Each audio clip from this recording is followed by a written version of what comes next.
ईडीनं स्वतःच आपलं कार्यालय जाळून टाकलं असं हर्षवर्धन सपकाळ म्हणतायत। हर्षवर्धन सपकाळ यांनी खळबळजनक आरोप केलेला आहे।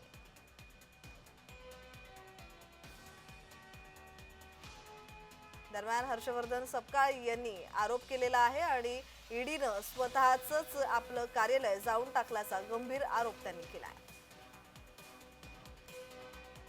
सब गोलमाल है भाई, सब गोलमाल है।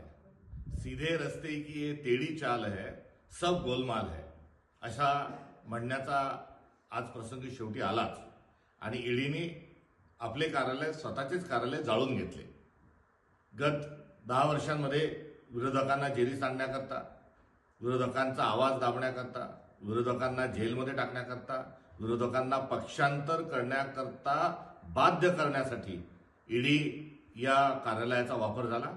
आणि आता कुठलेच पुरावे नाहीत हा कंगावा करण्याकरता आग लावून आता हे मोकळे झालेले आहेत। राजकीय कारस्थान कसं असतं याचा हा एक अत्यंत दृष्ट नमुना आहे।